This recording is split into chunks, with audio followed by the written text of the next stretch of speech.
Tahun 1960-an merupakan transisi di Indonesia, di mana terjadi pergantian kepemimpinan dari Ir Soekarno kepada Jenderal Soeharto, atau kita mengenalnya dengan sebutan Orde Baru. Pergolakan politik terbesar yang terjadi dimulai ketika 7 perwira senior TNI tewas pada 30 September 1965 dengan dugaan dibunuh oleh pemberontakan PKI. Garis waktu yang pertama adalah masa 1966 sampai 1967 yang dikenal sebagai masa transisi ke Orde Baru.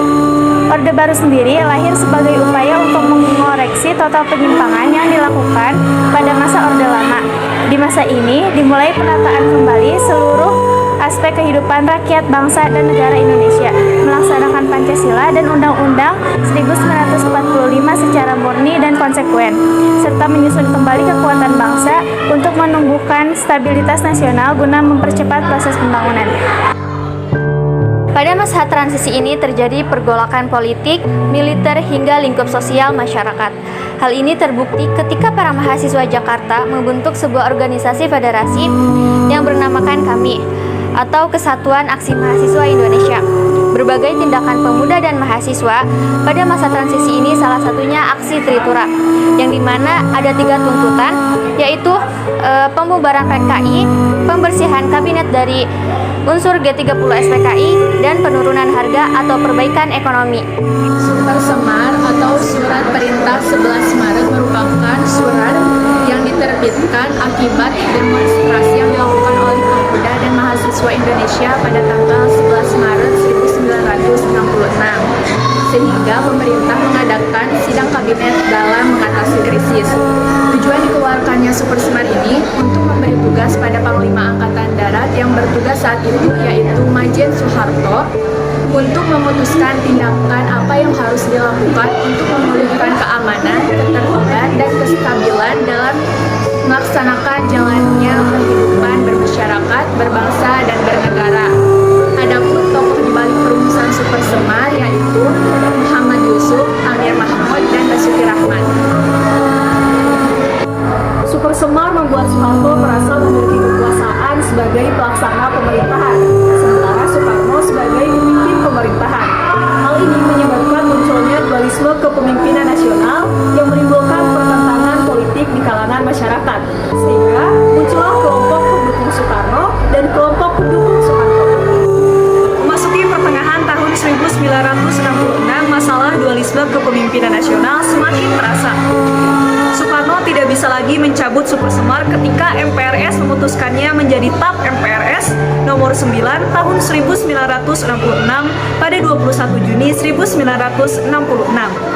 Saat itu, MPRS mencabut Soekarno sebagai presiden seumur hidup, sekaligus memberi kewenangan kepada Soeharto sebagai pengemban Super Semar untuk membentuk kabinet pada 5 Juli 1966.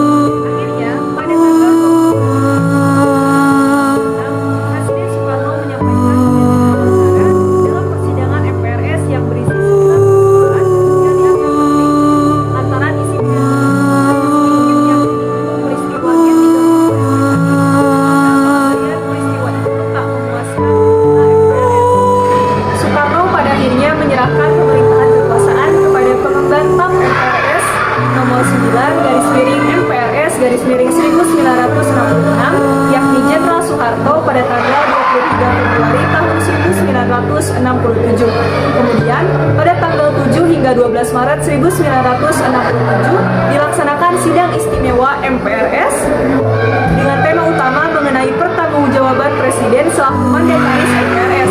Pada saat ini juga ditetapkan Presiden Soeharto sebagai Presiden Republik Indonesia. Pada 10 Januari 1967, Presiden menyampaikan surat kepada pimpinan MPRS yang berisi pelengkap Nawaksara. Setelah membahas Nawaksara pada 21 Januari 1967, pimpinan MPRS menyatakan bahwa Presiden telah alpa dalam memenuhi ketentuan konstitusional, sehingga pada 22 Februari 1967, tepat pukul 19.30, Presiden Soekarno membacakan pengumuman resmi pengunduran dirinya. Maka, pada 12 Maret 1967, Jenderal Soeharto dilantik menjadi penjabat Presiden Republik Indonesia oleh Ketua MPRS Jenderal Abdul Haris Nasution.